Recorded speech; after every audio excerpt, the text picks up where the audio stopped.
quiero no olvidarme de mencionar a muchas personas que estuvieron atentos a dos cosas, tanto al proceso de investigación que hicimos para este proyecto que se llama Ortúa Inhospitalaria, ¿sí? Monumento al Desamparo, es como el subtítulo. Esa era la investigación del cual Alejandro Burgos, quien está aquí presente, cuando estuvo director del Instituto Distrital de Patrimonio Cultural, pues muy gentilmente nos invitó y también el instituto ayudó a que la cumbre de artistas por la paz en el año, creo que fue 2016 se hizo la investigación y 2017 se hizo el performance, pues tuviéramos la oportunidad, un grupo de artistas, de acceder a algo que pareciera en su momento, o por lo menos a mí me lo parecía, un terreno un tanto enigmático, unas edificaciones que se veían un tanto fantasmagóricas, una memoria que permanecía allí en las paredes de esas edificaciones y que se me antojaban solamente anclados a un recuerdo cuando yo era niño. Yo vivía en Kennedy cuando era niño y en algún momento me llevaron a hacerme un examen en el San Juan de Dios. Mi mamá me llevó a hacerme algún examen en el San Juan de Dios. Es la primera vez que reconocí que estuve en un hospital y había una imagen muy potente en el San Juan de Dios, que era una enfermera con la cofia de la enfermera poniéndose la mano en la boca y haciendo silencio. Creo que esa imagen me ha saltado mucho tiempo en muchos otros de mis trabajos. Pero además de nombrar a Alejandro Burgos, quiero nombrar a las personas que ayudaron en todo el registro, a Cristian Núñez en su momento, a Iván Suárez, a Nicolás Lozano, eh, a Camila Esquivel, que ya la había nombrado como parte del grupo de investigación, a Eliezer Ochoa, que me ayudó muchísimo y con el cual trabajamos mucho tiempo en varios proyectos, a Margarita y todas las enfermeras que son guías o vigías del patrimonio en el hospital y que aún permanecen y resisten en lo que queda del hospital. Vamos a tener la siguiente estructura para esta charla. Voy a hacer una pequeña introducción en la cual ya, pues, de alguna manera las palabras iniciales empecé. Vamos a tener un primer bloque en la cual voy a hacer una serie de aproximaciones eh, a las nociones de cuerpo, a unas nociones sobre performance, en la medida en que, si bien hay muchas de las personas que están conectadas, que pertenecen al campo del arte y a las maestrías de la universidad, hay muchas personas que no lo son y que llegan por primera vez a este ciclo, y en este sentido me parece importante aclarar unos conceptos de base. Uno de esos también tiene que ver con el sentido de la imagen y la actualización de la imagen, el proceso de creación y lo que básicamente motivó este performance. Y el segundo bloque va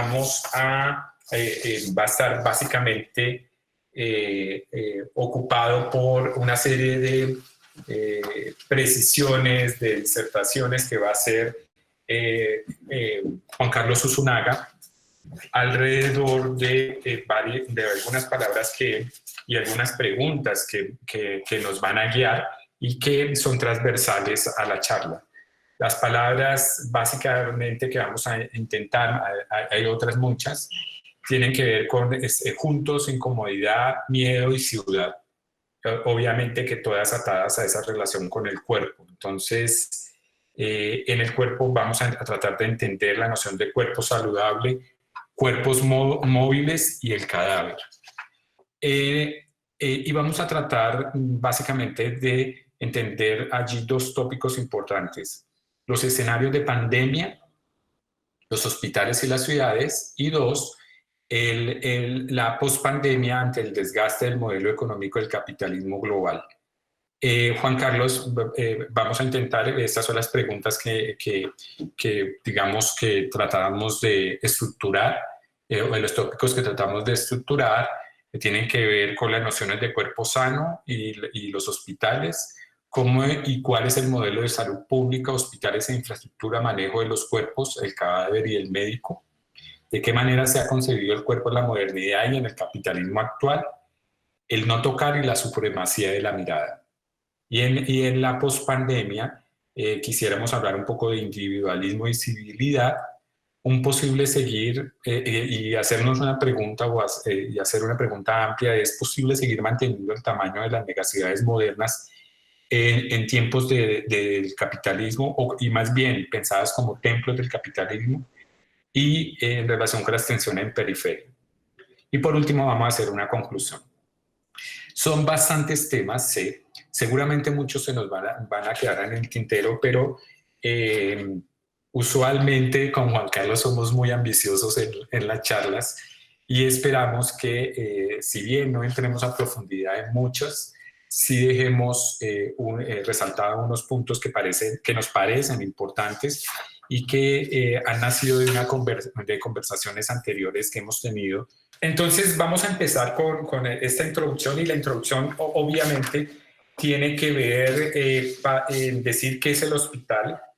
El hospital además fue nombrado Patrimonio Nacional en el año 2000, Patrimonio Nacional Distrital, y por eso la importancia del Instituto Distrital de Patrimonio, en el año 2002, como parte precisamente de los bienes inmuebles que tenían o merecían una especial atención por sus valores arquitectónicos, por su trazado, y por supuesto también en la medida en que tenía una gran significación por allí, digamos, por las paredes del hospital de San Juan de Dios, pues el valor simbólico pues va más allá de esos límites institucionales.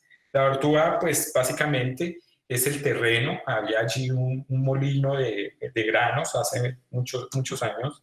El hospital se conformó más o menos y estuvo, no siempre en el mismo sitio, 250 años. O sea, cuando llega a este sitio, pues ya eran un poco los extramuros de la ciudad de Bogotá, y el hospital pues ya tenía ya había estado en otros sitios.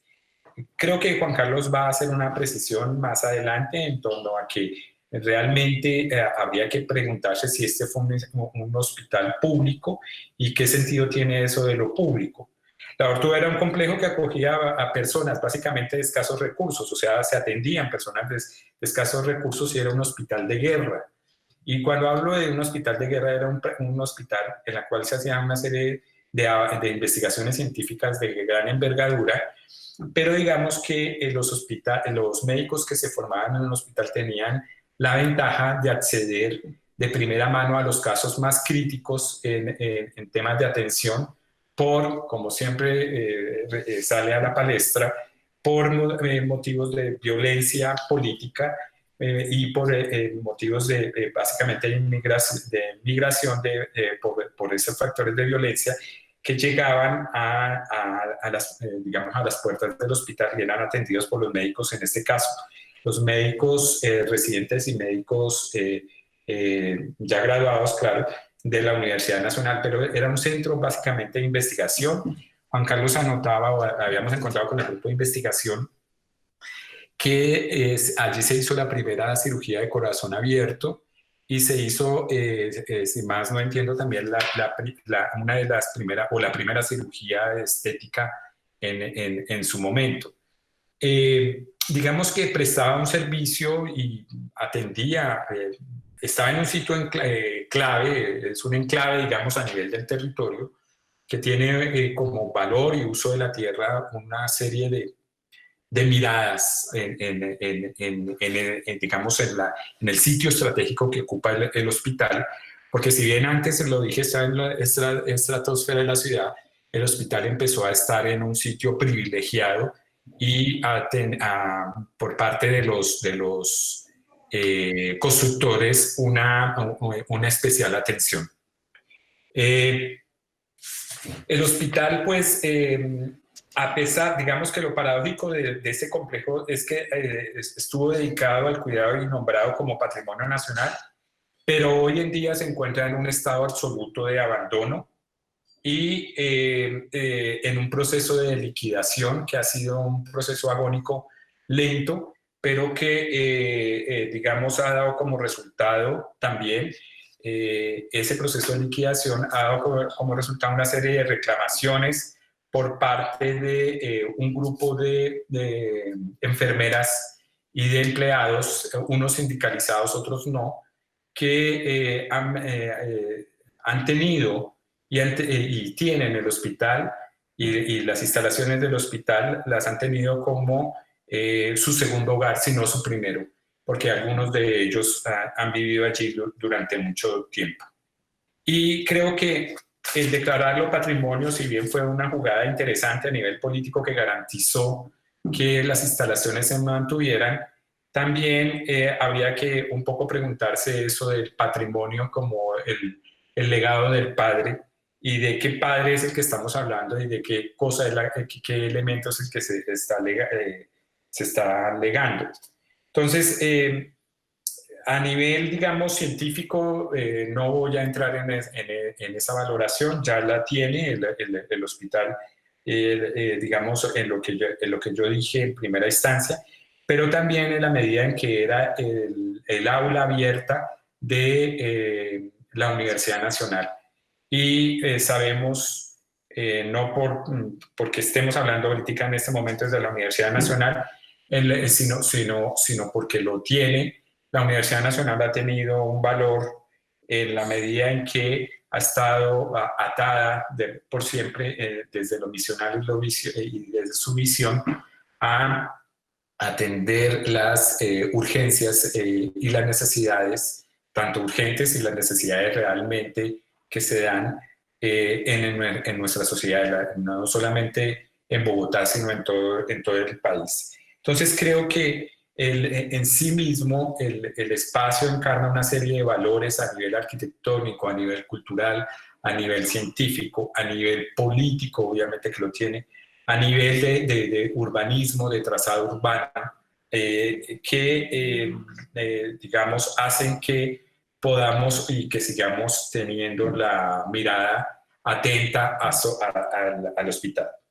Pues eso básicamente fue lo que motivó que quisiéramos asumir el hospital y el San Juan de Dios como un punto de indagación en un proceso de creación, en un proceso de creación artístico, previo a un proceso de investigación de archivo, de fuentes documentales, de imágenes que nos parecieron, recabamos en algunos archivos de imágenes que nos parecieron importantes, pero también de hacer un trabajo de campo directo en el hospital a través de la exploración que nos lo permitió, y por eso mencionaba al Instituto Distrital de Patrimonio que nos permitió entrar en el hospital.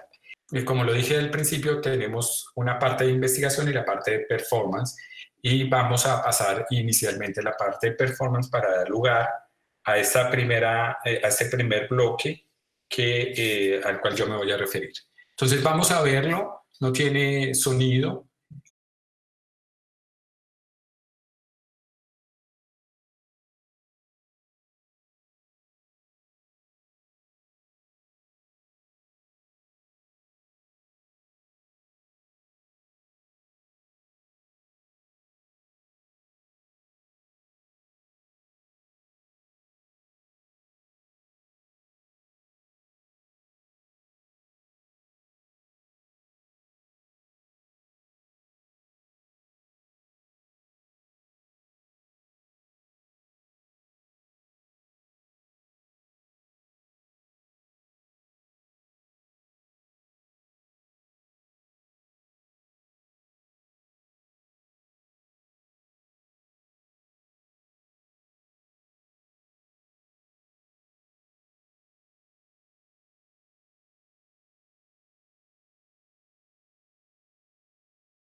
Agradezco en este caso al equipo de la Universidad Nacional, al equipo de Conferencia de las Artes, que logró hacer de un material bastante, digamos, hubo varias cosas. Voy a contarles ya cosas sobre el performance. Hubo varias cosas, pero una de las que digamos, falló y que usualmente pasa en el problema del performance es el registro. Y es que si bien yo había contratado a unas personas que de pronto se ven al inicio que iban a hacer el video, pues el material se perdió en algunos de los computadores de la facultad, en la Escuela de Cine y Televisión, porque pues se olvidó a quien estaba encargado de haber haberlo guardado y pues este material se perdió. Entonces lo que quedó fue una serie de fotografías y lo que estamos viendo y que afortunadamente se logró es hacer esta pieza visual que da cuenta del performance. Entonces, voy a explicar un poco el performance. Entonces, yo hice ese trabajo de exploración previo con el hospital y estuve trabajando con las enfermeras que aún habitan el hospital. Y en esa conversación yo veía que había desde el principio, en la manera en cómo ellas se dirigen al hospital, un profundo sentimiento de arraigo con el sitio, pero un profundo reclamo, incluso que existencial, sobre lo que significa para ellas el cuidado del cuerpo y el cuidado del otro, el cuidado de sí mismo y en relación con el otro. Y creo que en esta relación algo se había fragmentado, se fragmenta en el hospital. Y es que, y por eso me parece que la imagen se actualiza en este momento. Hay una imagen, por favor, colócanle la imagen de las enfermeras que les envié ahora hace poco. Estas enfermeras son realmente son enfermeros y enfermeras que han estado ligados al San Juan de Dios, algunos pues, de mucho tiempo atrás, otros más jóvenes y otros que incluso sus familias, su papá o su mamá trabajaron en el hospital y que son hijos del hospital y que decidieron también asumir el campo de la medicina como su profesión, como su oficio, como su existencia misma. Con esa imagen que ustedes están viendo en pantalla, esos son parte del grupo de enfermeras y enfermeros que trabajaron conmigo. Trabajé con un grupo reducido al inicio, con Margarita, con algunas otras personas, con Blanca, con otras personas que ya llevaban mucho tiempo en el hospital. Y en la conversación les decía que había obviamente una nostalgia, una melancolía sobre unos tiempos mejores del hospital y por supuesto, un reclamo por lo que estaban viviendo. Pero sobre todo, y considero que es lo fundamental que dio lugar al performance, un reclamo sobre un cuerpo que cuidar. Y creo que precisamente esa noción de cuerpo es la que trato de mostrar en el performance. En trabajos anteriores les decía, yo he trabajado con Eliezer Ochoa, que es la persona que trabaja ahí. Él viene de una extracción campesina, muy similar digamos, no a la mía es urbana, pero soy la de mi familia, una extracción campesina, la familia migró a la ciudad, la mía por lo menos. Vivimos en un sector popular, en un sector barrial, digamos, con bastantes dificultades, digamos, como sector. Eliezer compartía algo de eso, como una cierta nostalgia con relación al campo, en este caso, al desarraigo que lo había hecho venir a la ciudad y trabajar en la ciudad. Y entonces habían una serie de elementos compartidos entre, digamos, en la manera como mi familia había llegado un poco a Bogotá, la manera como Eliezer también había llegado a Bogotá, la manera como en ese momento las enfermeras hacían un reclamo sobre un cuerpo que ya no estaba más, un cuerpo que no se podía cuidar porque con el cierre del hospital las condiciones no lo permitían. Entonces así nace este performance. El performance nace básicamente de entender ese cuerpo en la cultura, un cuerpo realmente que no es solo carne, piel y tendones, sino que, y que digamos que no es ese recubrimiento, sino que es un cuerpo pues de emociones y sensaciones. ¿De cuáles? De las enfermeras, que en este caso pues no son artistas ni pretenden serlo, el performero, en este caso Eliezer, que con su cuerpo activa también el espacio, activa ese territorio, a través de unos elementos simbólicos que también aparecieron allí, en uno de los pabellones del hospital, que es una gran cantidad de camillas que están puestas allí, pero lo paradójico es que el sindicato no me permitió, en ese momento en el diálogo con ellos, no me permitió usar las camillas propias del hospital, sino que tuve que alquilarlas fuera. Pero digo que alquilarlas, y la sorpresa es que muchas de las camillas que me alquilaron afuera habían sido camillas del hospital. Entonces, es como un retorno también, y en este caso ese cuerpo simbólico de la camilla, que no tiene la comodidad, pues adquiere una potencia al ponerlas en el espacio abierto y a ponerlas al frente de lo que era el hospital, y en ese momento era el heliopuerto, o sea, donde aterrizan los helicópteros en emergencias en Bogotá, aterrizan en esa cancha de fútbol. Es cancha de fútbol, es aeropuerto de helicópteros, digamos, frente a la iglesia, que tiene, digamos, una construcción imponente, una arquitectura imponente.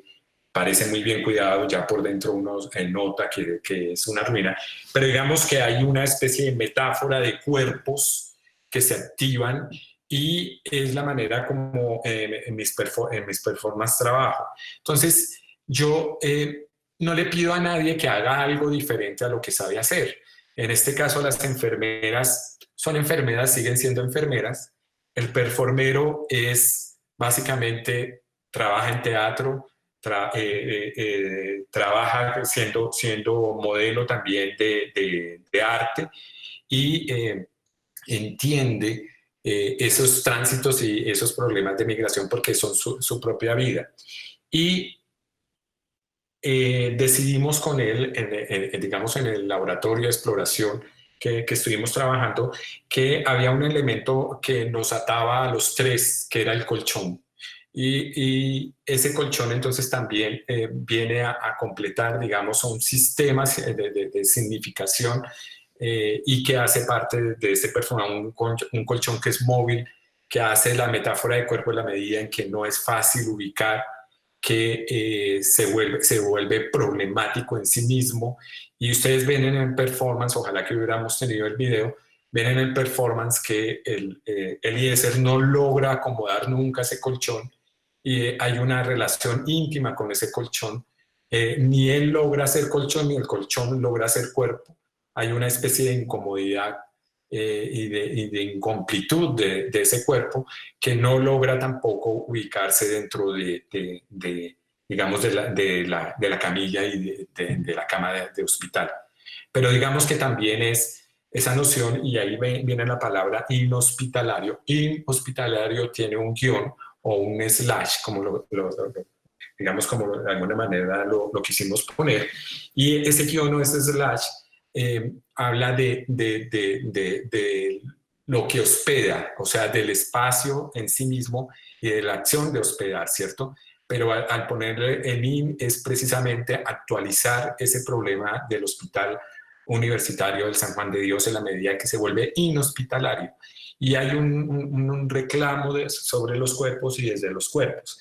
Entonces, creo que ahí hay en esa relación entre espacio, cultura, cuerpo, migración, digamos, hay un sistema muy complejo que en el performance se está poniendo en escena.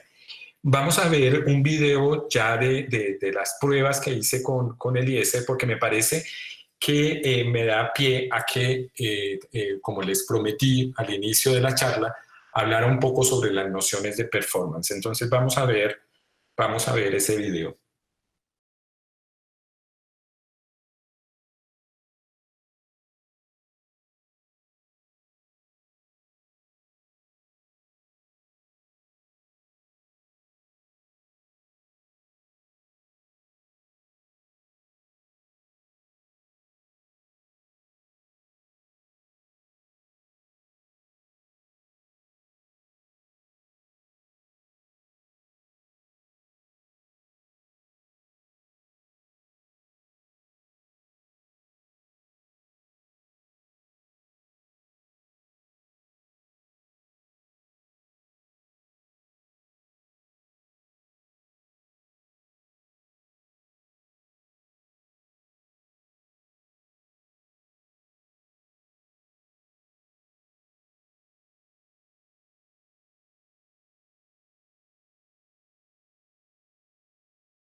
Bueno, habíamos escrito en su momento con el grupo lo siguiente con relación a este performance. En el desarraigo, y creo que la palabra que nos convoca en este momento, el desarraigo, creo que precisamente el arraigo y el cobijo, el enclaustramiento, el límite, ¿sí? El cuerpo, obvio, los límites del cuerpo, hoy adquieren una potencia muy grande pues, con este performance, pero de primera mano con lo que ustedes, y cuando empecé a saludarlos a ustedes en sus casas, pues nos toca, en este momento realmente nos toca en lo más íntimo. Entonces, el desarraigo del cuerpo busca la manera de sobrevivir, de acomodarse a los cambios, de sobrellevar, de alguna manera de sobrellevar su destino.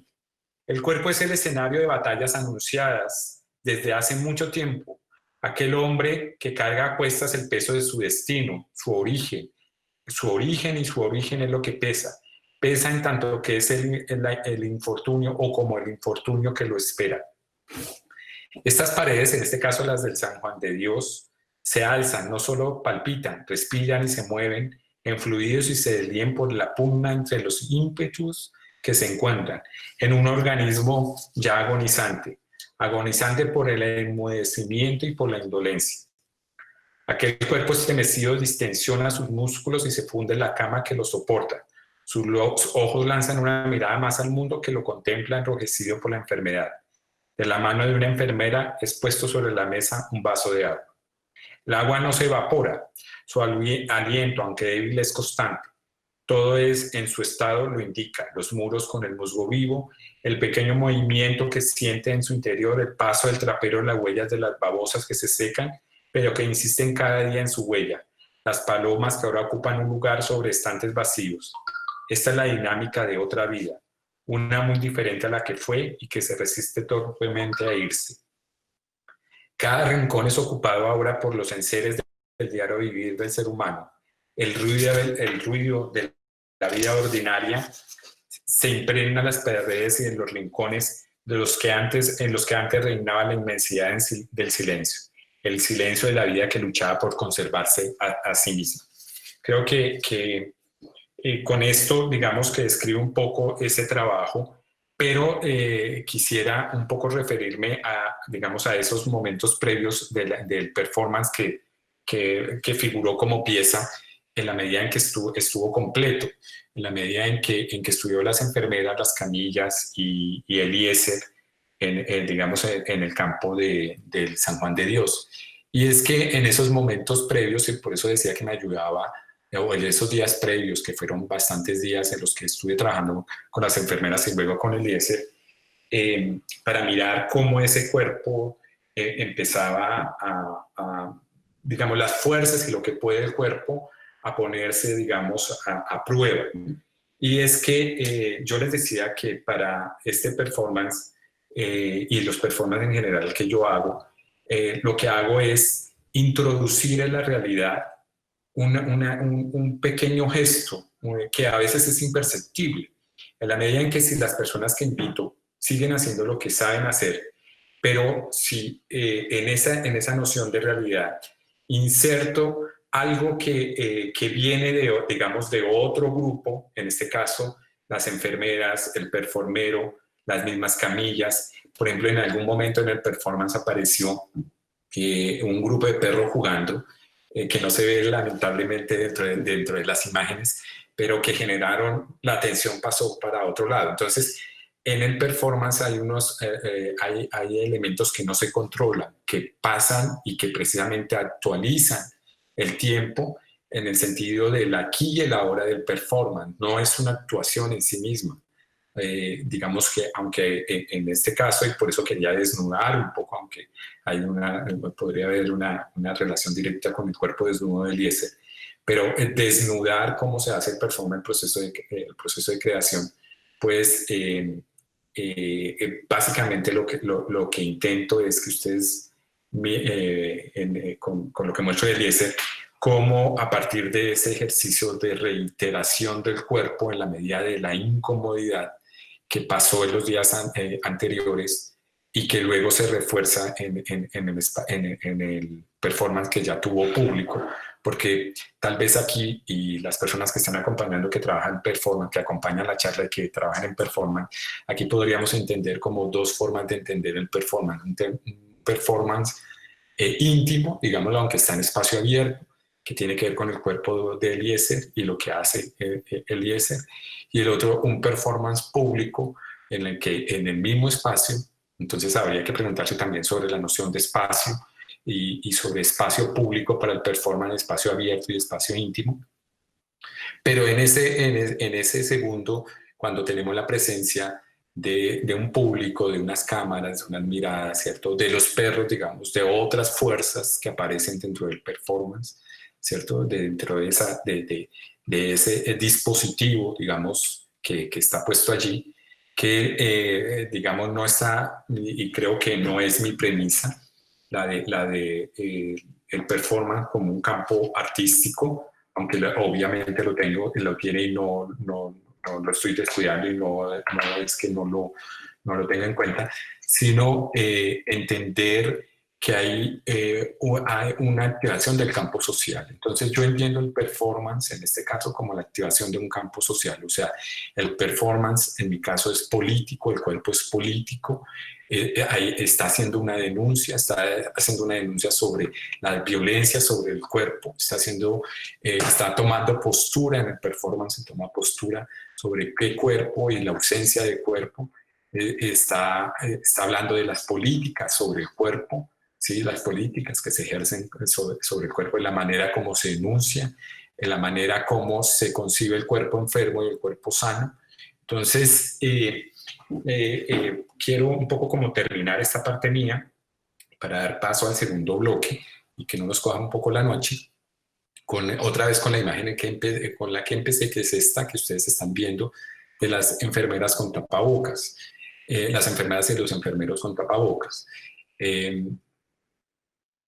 Hice que fueran rojos porque precisamente quería cortar como digamos, ese cuerpo unitario del blanco, de lo aséptico, y hablar más de un cuerpo expuesto a la contaminación, pero un cuerpo contaminado en sí mismo.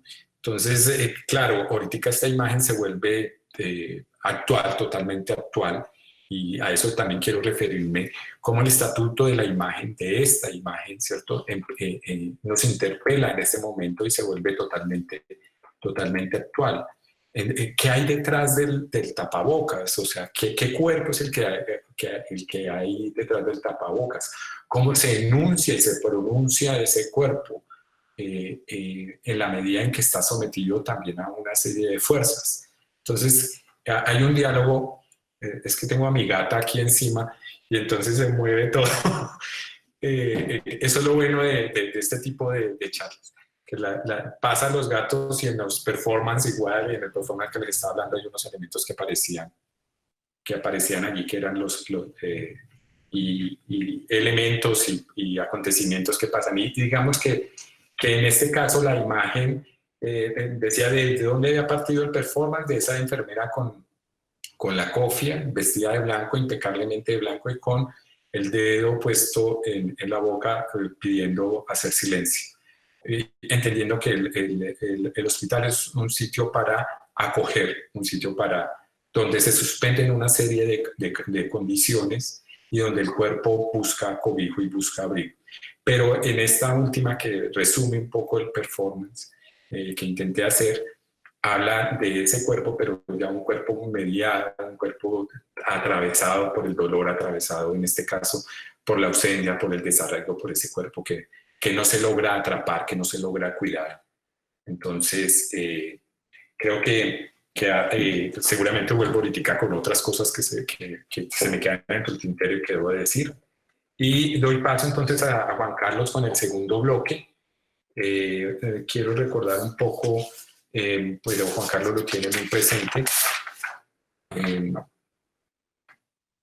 Si la gata me deja, entonces dice, porque mi gata es furiosa y siempre me araña cuando trato de moverla, y bueno, está aquí en mis piernas. Dice, las palabras juntos, incomodidad, miedo y ciudad Y entonces vamos a hablar un poco, la primera charla es sobre escenarios de pandemia, la primera parte de este segundo bloque es escenarios de pandemia, hospitales y ciudades, y escenarios de pospandemia, esa es el segundo gran apartado, pospandemia ante el desgaste del modelo económico del capitalismo global.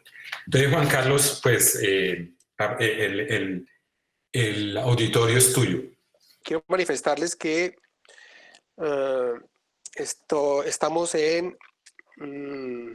empezamos la charla en relación al cuerpo y me parece que en este momento lo que tenemos es un problema de cuerpo. Yo aquí veo es una pantalla y no veo cuerpos, veo imágenes y además hay una dificultad porque la mirada no se encuentra, porque si yo intento presentarme, necesito ver la cámara y por tanto no los veo directamente, no los veo y hacer lo mismo con ustedes.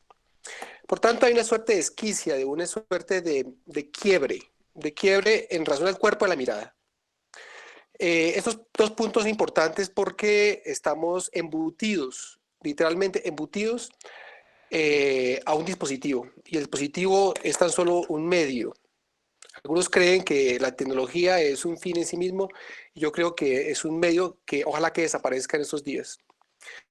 Y además que vale decirlo, estamos hablando también de un proyecto global del Foro Económico Mundial sobre el dominio total de la tecnología digital. Estamos hablando de la propuesta de Carl Schwab, la propuesta de la cuarta revolución industrial, que está muy a tono con lo que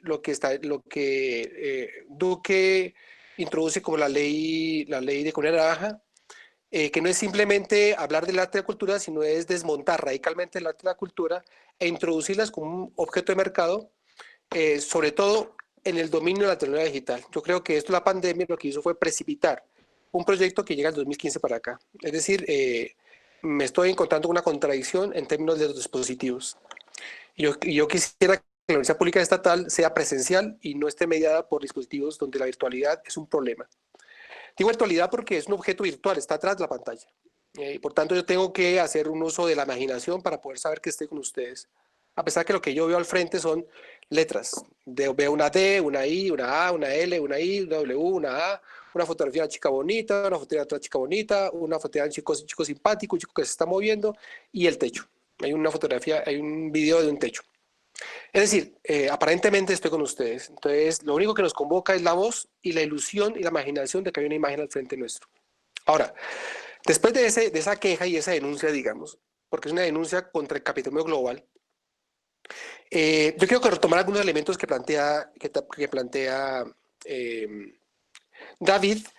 En primera instancia, digamos, yo descreo los prefijos, y siempre lo he dicho, los prefijos latinos son empleados de manera multitudinaria y pierde el sentido, digamos. Hablar de la pospandemia, hablar del posconflicto, hablar del posacuerdo, realmente está planteando un problema. Es la dificultad de decir de qué manera un fenómeno, un acontecimiento permite elaborar un estado de cosas o no sabe cuándo termina o cuándo empieza. Es decir, cuando hablamos de posconflicto, se habló siempre de un conflicto que pasa, es decir, que un conflicto superado. Y nos damos cuenta que después de la firma de los acuerdos de paz hubo un recrudecimiento de la guerra. ¿Sí? Y lo vemos con respecto con la pandemia también. Cuando hablamos de posacuerdo es un contrasentido porque hablar de acuerdo es hablar de que el acuerdo debe tener un vínculo social entendido como la pérdida que se hace voluntariamente para llegar a acuerdos comunes que permitan un bien común. Y cuando en los acuerdos de La Habana se hablaba de un posacuerdo, ya se hablaba que el Estado iba a incumplir, porque hablar de posacuerdo es hablar de que no hay pérdida.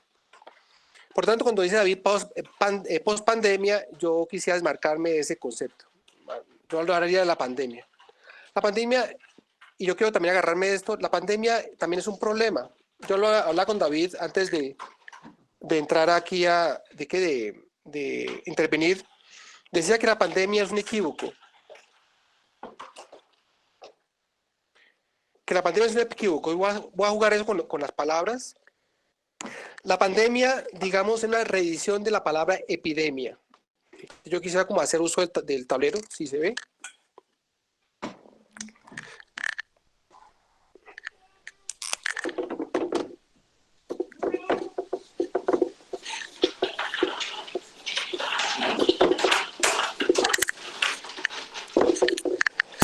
Epidemia fundamentalmente significa estar en la ciudad.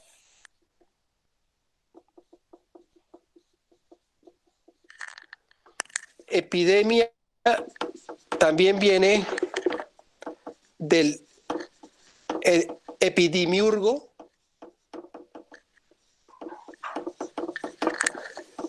que es aquel que es visitante, el visitador. Y viene el verbo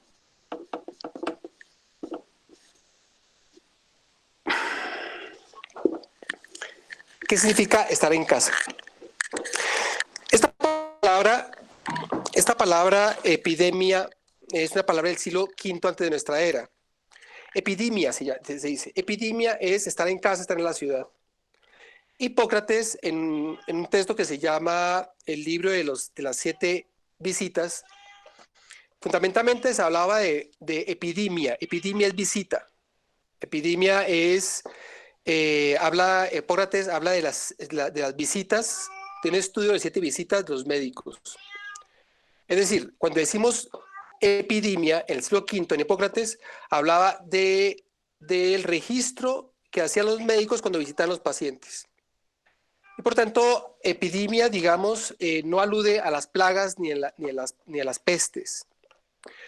Hay un equívoco posterior que es entre el primero y el segundo siglo de nuestra era, de nuestro tiempo, donde la epidemia termina, digamos, siendo traducida de una manera que marca nuestros días, digamos, ¿sí? Epidemia, por ejemplo, con una traducción de Galeno, no tradujo epidemia como visita, sino como plaga. Entonces yo quiero nombrar 4 textos, ¿sí?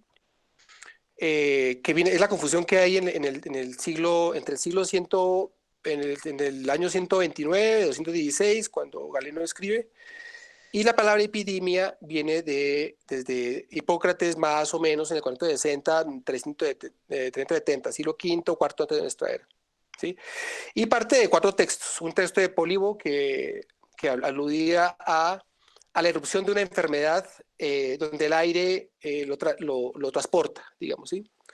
La erupción, en estos textos de Pólibo, irrupción es epidemia, o sea, la visita. O sea, visita y se va, ¿sí? O sea, hay irrupción. Hay otro texto también parece que también es de Pólibo, que habla sobre las flatulencias y habla también de las fiebres y las pestes, ¿sí? Habla de las fiebres reconocidas, individuales, unas, y las fiebres colectivas. En ese tiempo, cuando se hablaba de pestes, se hablaba de limos, una palabra griega que se escribe así.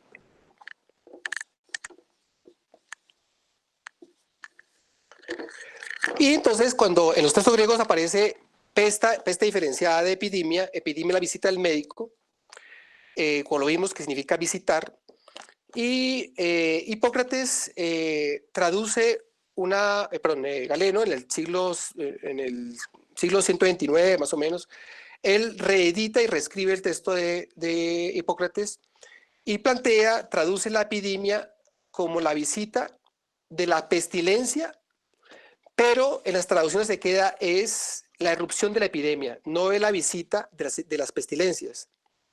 Y en lo que es el marco del año 120 y pico, hasta la Edad Media, hasta nuestros días, epidemia significa enfermedad colectiva, digamos. Y después aparece esa dimensión de la pandemia, que es realmente moderna, que habla de una suerte de trascendencia de una peste, un virus a nivel internacional. ¿Sí? Que eso es una suerte de anacronía un cultismo con respecto a lo griego. Yo le decía entonces a David que decía que es mejor traducir pandemia o epidemia como una irrupción, un acontecimiento. ¿Sí? El problema no es el virus, sino el acontecimiento.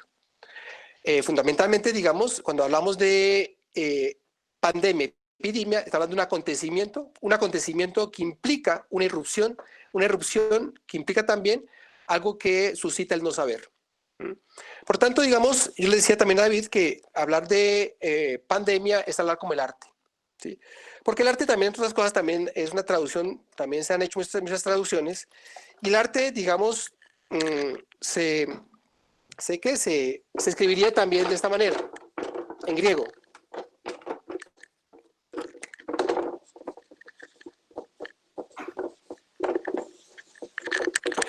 Algunos lo pronuncian tecní, yo lo pronuncio tecní. Tecní es un sacar del oculto. ¿Sí? Algunos traducen tecní como técnica. No, tecní es un sacar del oculto. Sacar del oculto porque está oculto. ¿Sí? Para sacar del oculto implicaría saber sacar del oculto. Implicaría una epistimi, un saber.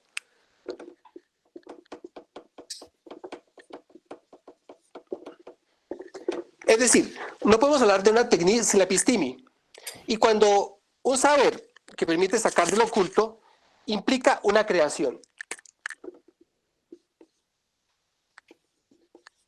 que es poiesis o poiesis, o lo que ahí viene la palabra poética. Entonces, para hablar de tecní, en los griegos no es la palabra suelta, la tecní tiene relación con otras palabras, que implicaría, tecní es un saber de sacar del oculto que produce una creación. ¿Sí? Entonces, digamos, el arte cobra sentido en tanto que el arte es un señalamiento para develar algo oculto que el artista ni siquiera sabe, simplemente el artista sabe desocultarlo. Y al desocultarlo, devela algo insoportable. Digamos, eso más o menos hablaríamos de el sacar del oculto, la irrupción y el acontecimiento que tiene que ver con esto de la pandemia, porque yo también le decía a David que la pandemia en este momento no es el problema. El problema es que los estados-nación fueron desmontados con el neoliberalismo aquí en Colombia después de la Ley 100. Y la pandemia, ha habido epidemias, ha habido enfermedades, ha habido virus, y el sistema de salud responde a ellos y lo que hace es que el cuerpo, digamos, se expone a ellos y produce una suerte de defensas. Pero como estamos en un país neoliberal y estamos al dominio del neoliberalismo a nivel internacional, el problema de la pandemia, sino el problema es que los estados ya no tienen un sistema de salud que permita acoger el virus. Y más que propiamente al virus, no permite acoger a los cuerpos dolientes. ¿Sí? Es decir, no hay protección, no hay hospitalidad al vulnerable o al débil o al frágil. ¿Sí? Es decir, que la pandemia nos muestra una cosa, es el descultamiento de lo cruel y arrasador que es el neoliberalismo, así como hablaría el arte. El arte cuando opera sobre la realidad, digamos, cuando se pone sobre la realidad, el arte lo que hace es develar algo en la realidad para señalarla y descoloca la realidad, ¿sí? Para crear sentido, ¿sí? Es lo que llamarían algunos como una especie de... El arte introduce, abre un horizonte de sentido. Es decir, que el arte, como la pandemia, permiten develar lo que está oculto. La pandemia devela o bien la crueldad o la protección de los estados-nación o la crueldad de los estados administradores, como el neoliberalismo, y digamos, porque la pandemia, como si fuera un objeto, la pandemia es simplemente un acontecimiento, una irrupción, una visita, ¿sí? Que desoculta algo que está adentro. Ahora, estamos hablando del arte. Cuando decimos performance, yo también le decía eso a David cuando estamos una vez en Montreal, le decía que para mí performance es una palabra inglesa, incluso gringa, y para mí no tiene sentido. A mí me resulta más enriquecedor hablar de arte en acción. El arte en acción implicaría un desocultamiento y el objeto artístico es la acción, no el cuerpo, sino la acción. Es decir, por ejemplo, aquí nos faltó el video, porque el video, digamos, es un objeto que se coge por dispositivos y se guarda. No, el performance está en la inmediatez y la inmediatez permite que la acción irrumpa, introduzca un enigma, cambie el sentido y produzca un sentido. Cambia la realidad, descoloca la realidad e introduzca un sentido. Entonces, digamos, lo que hace David en esto, valiéndome de estas aclaraciones con respecto al arte, el arte en acción, digamos, introduce ni más ni menos con la acción de un artista algo que descoloca la realidad, pero la descoloca e introduce la posibilidad de preguntar qué está pasando, ¿sí? Entonces, cuando uno ve las fotografías o los videos, o cuando estuvimos en el performance de David, vimos precisamente que Eliezer no está solo, el artista no está solo, ¿sí? Y vale la pena también aclarar que para hacer un esfuerzo para entender lo que decía David, es menester entender qué es la dialéctica. La dialéctica es la relación de dos fuerzas que están en permanente lucha. Es decir, hay dos fuerzas que están permanentemente en lucha y que, por supuesto, el arte no es un objeto, sino está en relación al territorio, el cuerpo en relación al territorio, el espacio, el lugar. En el caso de la Ortúa, digamos, fue lo que alojó el performance y, por tanto, ver a Eliezer caminando con la mesa y con el colchón, no se trata de un hombre que camina. Estamos hablando de un hombre, ¿sí?, que interviene en lugar del hospital La Ortúa, ¿sí? Cuando decimos, por ejemplo, arte en acción, estamos diciendo que, repito, la acción, el cuerpo no es el objeto artístico, es la acción, ¿sí? Es la praxis del artista. Y cuando decimos esto, el artista lo que hace es introducir la dialéctica entre el lugar y el cuerpo. Es decir, cuando decimos el cuerpo desnudo, desposeído, indigente de Eliezer, estamos diciendo que el hospital acogería al vulnerable, al despojado, al desposeído, y que él, con cierta dificultad, no solo lleva la mesa, también lleva el colchón, que son fundamentalmente para vivir, ¿sí? Y lo que hizo David fue presentar, digamos, la dolencia del Hospital La Ortúa, ¿sí?, con este performance. No va a quedarme en el performance, haciendo el performance, sino lo que genera las preguntas de este performance. Entonces resulta que visibiliza, digamos, lo que está oculto en La Ortúa. Recordemos que el hospital, esto viene, es una palabra antigua que significa hospedaje. No, en principio el hospedaje no alojaba enfermos, sino alojaba a desposeídos, a vagos, bueno, y el hospedaje, digamos, de ahí viene hostal, hospital, hotel, ¿sí? Y el hospital, digamos, vendría a ser como el lugar donde hospeda, protege, ¿sí? Pero curiosamente, la palabra hospital, la protección, tiene un contrario que se llama la crueldad o la desprotección. Quisiera traer a colación un mito griego del siglo V, también siglo IV antes de nuestra era, el mito de Procustis, ¿sí? Se llamaba Damastis, le decían Procustis por el corte. Y Procustis era un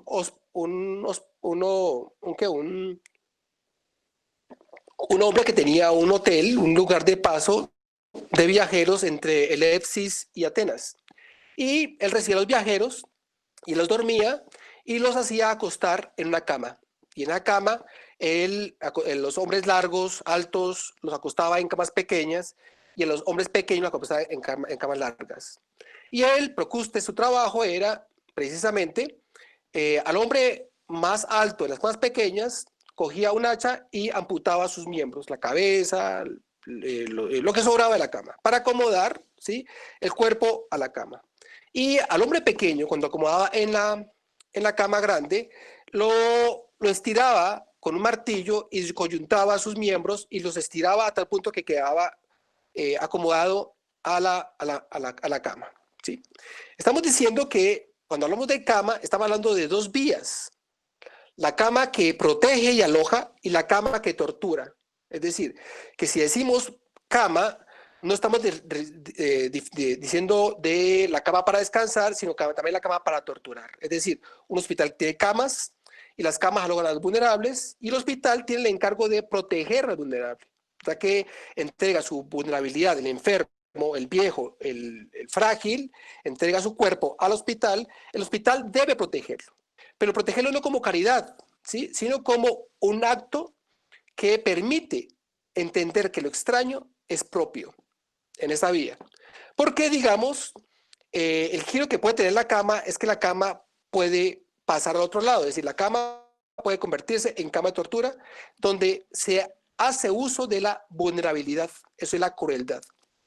Y nombro eso, ¿por qué? Porque el Hospital Ortúa, digamos, desde 1564 hasta nuestra época, siempre ha sido marginal. Desde la colonia ha sido marginal porque era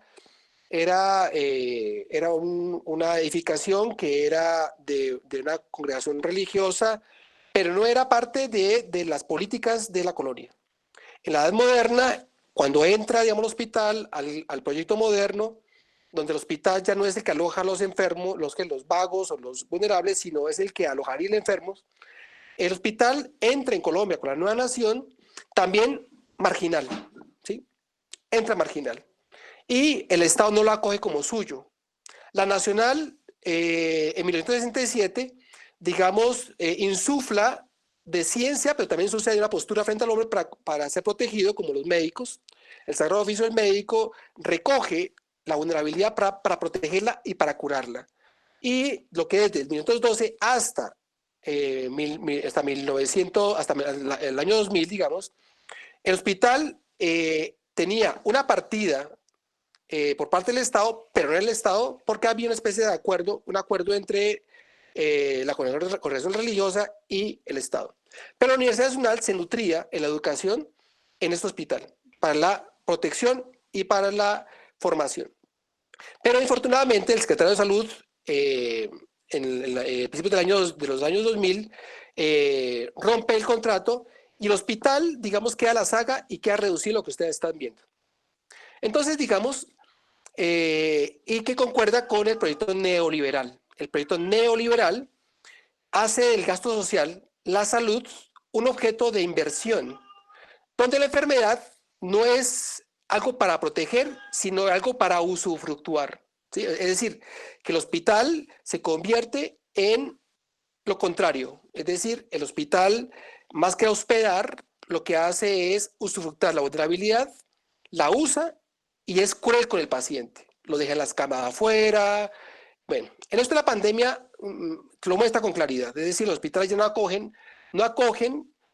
protegen al ciudadano porque se trata de objetos donde produce el capital. La enfermedad es objeto que produce capital, así como la vejez produce capital. Es decir, que no se trata de refugiar viejos en las casas, sino que es que el sistema de salud no tiene en cuenta a los viejos. ¿Sí? En la investigación de Arena Ardila, que hizo un doctorado en salud pública en la Universidad Nacional, ella da cuenta de eso, que los hospitales y el sistema de salud lo que hace es planificar las colas y las emergencias. En las emergencias se atiende primero a los más jóvenes y luego los más viejos, es decir, que los viejos tienen que esperar, ¿sí? Porque el viejo no es productivo y el joven sí lo es. Y eso lo parten del esquema que hubo en la Primera Guerra Mundial, donde en tiempos de guerra, los enfermos, los heridos de guerra, los moribundos no intentaban salvarlos, sino intentaban salvar a los heridos que tenían menos gravedad. Y eso lo incorporó a la Ley 100. Y la Ley 100 convirtió el hospital, el hospedaje, en una institución de crueldad, ¿sí? Es decir, no hay acogimiento del cuerpo vulnerable, cuerpo doliente. Entonces, en esta misma vía, la Ortúa en sus muros, digamos, da cuenta de eso. Porque en el performance de David, la Ortúa no es un objeto, no es patrimonio en términos de la arquitectura como un sitio, sino que la Ortúa es un organismo vivo que agoniza.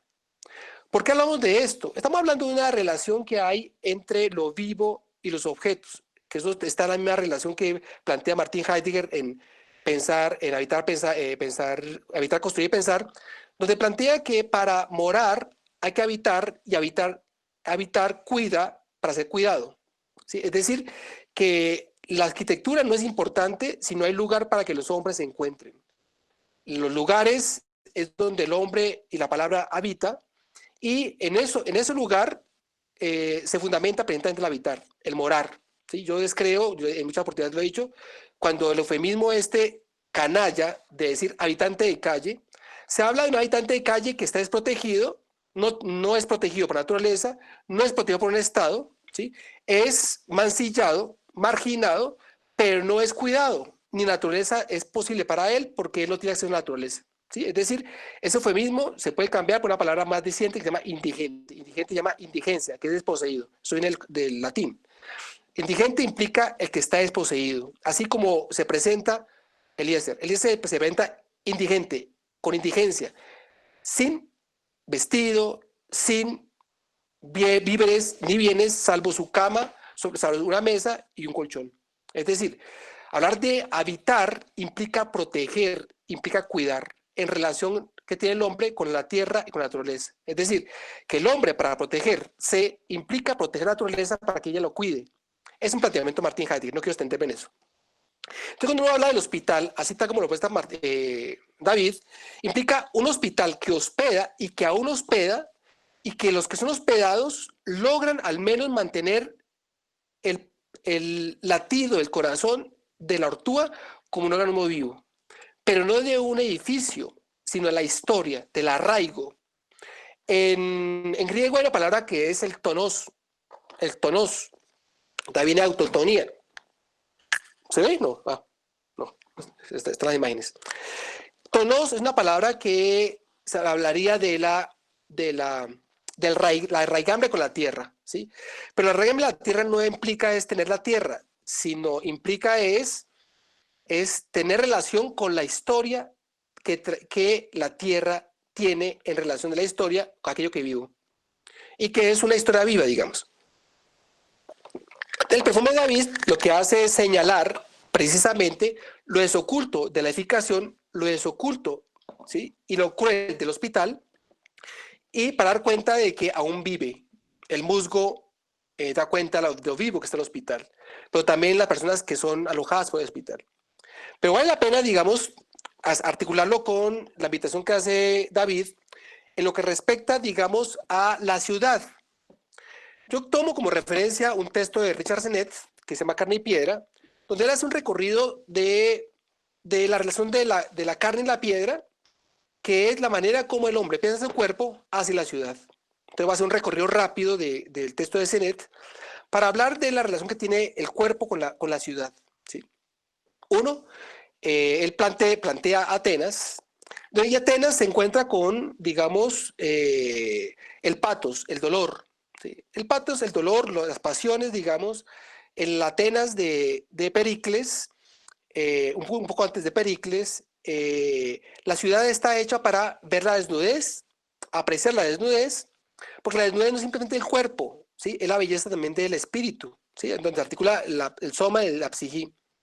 Y en consecuencia, digamos, la Acrópolis, digamos, tiene los espacios amplios donde el cuerpo se puede ver y donde hay auditorios para escuchar la voz. Para escuchar la voz y para escuchar también el patos, ¿sí? El patos que circula, digamos. O sea, el patos, digamos, vendría a ser la causa de hacer las ciudades. Y las ciudades intentan resolver el problema del patos. El patos del cuerpo. En consecuencia, digamos, en este esquema, en esta dimensión de los griegos con respecto al cuerpo de la ciudad acoge el cuerpo desnudo, acoge la voz y acoge el patos. Y el patos, digamos, vendría a ser también puesto en relación a la tragedia. Pero en la tragedia pasa una cosa curiosa, porque la tragedia la época de Pericles ya no escucha el patos ni las pasiones, porque intenta hacer de la ciudad algo que es ordenado. Pero entonces aparece, digamos, el sitio, después, al final de la guerra del Peloponeso, aparece el sitio de Esparta y aparece la muerte, la enfermedad en la Acrópolis. La tragedia recoge el patos, pero en la ciudad. La ciudad se desentiende del patos. Si bien la ciudad ateniense permitía que el cuerpo desnudo se viera, y donde, repito, el patos se escuchara, y donde la voz también se escuchara, en la Roma de Adriano, lo que se hace es ocultar el cuerpo, la desnudez, para visibilizar la obra del emperador en la geometrización de la ciudad. ¿Sí? Y donde se ve es precisamente el poder del emperador en la obra del emperador. Y el cuerpo desnudo se oculta, ya no se muestra. Los romanos se visten, se bañan sí, pero no muestran su cuerpo desnudo porque no muestran lo que no muestran lo que falla, sino muestran lo que funciona, que es el poder del emperador. Y entonces, digamos, en esto plantea Sennett que las familias cristianas, digamos, como son cristianos y el rey no importa, si no importa es Dios, descreen del rey y se acogen en las casas y donde el cuerpo se recoge en conjunto, en comunidad, que es la eclesía, la reunión, pero no para cuidar el cuerpo, sino para permitir que el cuerpo, ¿sí?, desaloje aquello que lo hace pecaminoso, que es vomitar y cagar. Es decir, los cristianos se reúnen para recogerse la luz del Señor que entra por las ventanas, pero su cuerpo es pecaminoso y su cuerpo debe desalojar todo ese pecado. Es decir, con los cristianos el cuerpo se convierte en algo que que es pecaminoso y que es un despojo, ¿sí? Y que ese despojo, digamos, marcaría el siglo V al siglo XII la manera como se organiza la ciudad. Sí, en principio está el panteón de Adriano. El panteón de Adriano es la hegemonía del emperador, la geometrización de la ciudad. Recordemos que en Atenas los espacios son amplios, la geometrización en Roma no permite esos espacios, y aparece una suerte de teatro mundi, donde hay una suerte de representación del cuerpo a pesar del exterminio de los esclavos, el ciclo romano. No quiero tenerme allí haciendo un recorrido grosero del texto de Senet, pero es para ubicar el cuerpo y la ciudad en el tránsito de la historia, más o menos. Pero también lo encontramos en la Edad Media, donde fundamentalmente Notre Dame se convierte en el esquema de la ciudad y donde aparece dos dimensiones de cuerpo: el cuerpo compasivo, que es la imitación de Dios, el conjunto de la religión que acoge al indigente y permite que el indigente aparezca en los jardines, para eso son hechos, pero también aparece la inhospitalidad del cuerpo individual de la ciudad, del mercado. En consecuencia, aparece una tensión entre el mercado individual y también la comunidad, la compasión de las comunidades franciscanas. Pero digamos, hay una dialéctica entre el individuo, el cuerpo cruel y la compasión. Esa compasión va a desaparecer en la aparición de la Revolución Francesa. ¿Sí? Me salto Venecia. Venecia aparece también en no contacto, en la conformación de guetos, los guetos judíos, los guetos de los emigrantes, de los alemanes, y de qué manera el no tocar implicaba el desprecio de los guetos, pero también implicaba también una suerte de afirmación de los grupos. ¿Sí? Eso vale la pena entenderlo ahora, que es el no tocar para excluir, pero también el no tocar para reafirmar la identidad de grupos, los dos guetos. Luego aparecería la Revolución Francesa. La Revolución Francesa rompería radicalmente con la ciudad porque William Harvey descubre la circulación de la sangre y encuentra que las ciudades deben respirar. Y por tanto, el esquema de circulación de la sangre permite que se oxigene la ciudad. Y la ciudad empieza a ser limpiada de la podredumbre que estaba después de la peste negra y lo que era la Edad Media. Y aparece un cuerpo, ya no un cuerpo unitario, sino empieza un cuerpo fragmentado, el cuerpo de la circulación. Y por tanto hay arterias, y por tanto se oxigena la ciudad. Y aparecen propuestas de ciudad como de Haussmann, donde plantea que debe haber avenidas porque las multitudes no deben tomarse los sitios de poder, sino deben haber avenidas, grandes arterias, donde divida, donde fragmente la comunidad, donde la masificación no sea posible. Londres y Nueva York toman elementos de las ciudades y crean una propuesta de ciudad donde individualiza, donde la velocidad prima, las avenidas son más rápidas y donde el dolor del cuerpo cada vez va siendo más indiferente y va siendo más individual. Ya la ciudad no se entiende del cuerpo. En la Revolución Francesa, el amor mortandad del terror rojo y luego el terror blanco, el de Robespierre primero y luego el retoma por aristócratas, aparece una suerte de industria de la muerte, donde la muerte no hay con dolor de la muerte, sino una producción de muerte, una industrialización de la muerte, y donde hay una indiferencia al dolor. Y eso es lo que funda la modernidad, una suerte de indiferencia al dolor. Tanto Nueva York como Londres introducen esa suerte de marginación del dolor en el individuo para que produzca capital, pero también para que la velocidad sea sostenida con las avenidas, y la ciudad conserva, digamos, la geometrización de las ciudades de Roma y también la propia de Londres y la propia de Nueva York. La de Londres, la comodidad del individualismo y también en la anestesiación del dolor, ¿sí? Y las dos ciudades, digamos, Londres y Nueva York, vienen a ser por excelencia la marginación del dolor y también la comodidad para hacer desaparecer la diferencia. ¿Sí? Y por supuesto, María Senet plantea una suerte de propuesta de cuerpo cívico en el sentido de que es menester acoger el cuerpo en una suerte de acuerdo colectivo donde permita horadar, digamos, esa suerte de propuesta capitalista de la modernidad, que es el individuo y el cuerpo no doliente, sino el cuerpo productivo. Entonces, digamos, cuando hablamos de este recorrido, repito, grosero, estamos hablando que hablar de cuerpo no se puede hablar sin el otro.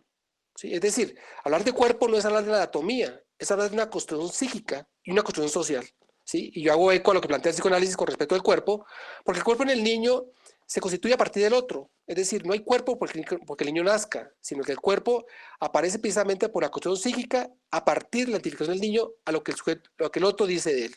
¿Sí? Porque el niño, en los primeros, desde el nacimiento hasta los primeros años de vida, hasta el año y medio, no tiene sistema piramidal y el niño depende radicalmente del otro. El sistema piramidal, digamos, es el sistema nervioso que tiene capacidad motora, pero el niño tiene el desarrollo del sistema piramidal hasta el año y medio. Es decir, que entre los 0 meses hasta el año y medio, el niño no puede moverse realmente, no puede moverse porque no tiene capacidad neuronal motora voluntaria. Y por tanto el niño depende del otro y el otro lo habla. En esa dialéctica entre el niño y la madre, el amor de la madre, implica construir una imagen del otro. Por tanto, el cuerpo nace con el otro, la imagen nace con el otro y nos va a acompañar permanentemente. Es decir cuerpo y territorio, cuerpo y lugar son consustanciales. Es decir, cuando hablamos de performance de David y hablamos de cuerpo, como el cuerpo como el vehículo de la acción artística, estamos hablando que es menester entender dónde se hace el performance. El performance lo hace en la Javeriana, en la Nacional, en la calle o en la Ortúa. La Ortúa introduce una pregunta sobre lo que está pasando con el hospital que acogía, protegía, ya despojado de ese estatuto. ¿Sí?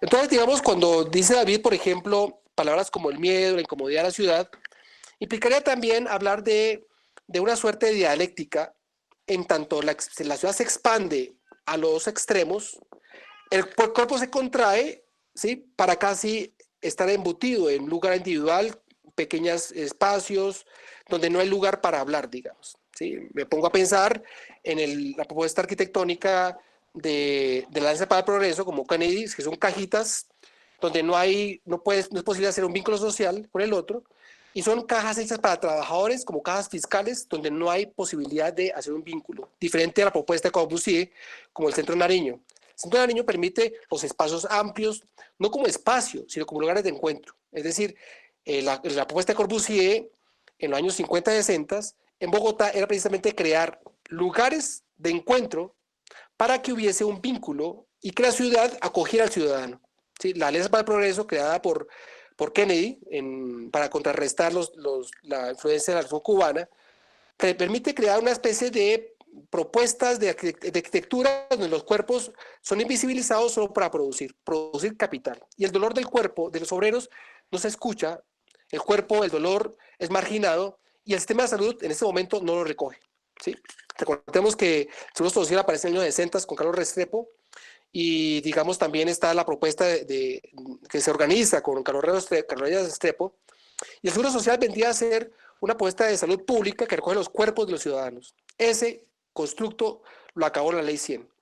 Y la Ley 100 acabó también con el contrato que tenía la Ortúa con el distrito. Y al acabarlo, no acaba el hospital, acaba la protección. Es decir, aparece la crueldad. Por tanto, digamos, en esto del performance, en la arte de acción, David Lozano, implicaría plantear un problema no del cuerpo del Eliezer, no el problema del hospital, sino el problema de una sociedad que se vuelve más inhóspita. No estamos hablando de una sociedad capitalista en su giro al neoliberalismo. No sé si tenga tiempo para hablar qué es el neoliberalismo, pero digamos fundamentalmente el neoliberalismo desmonta los estados-nación para hacer producir, digamos, lo que no es producible, a saber, la enfermedad, la salud, el arte y la cultura. Y con eso estamos hablando de la ley 50, la del trabajo, la ley 100, la de salud, la educación, la ley 30, y la ley de comunidad naranja. Son leyes neoliberales que desmontan el vínculo social y desmontan la protección y nos arrojan, ¿sí?, a una relación de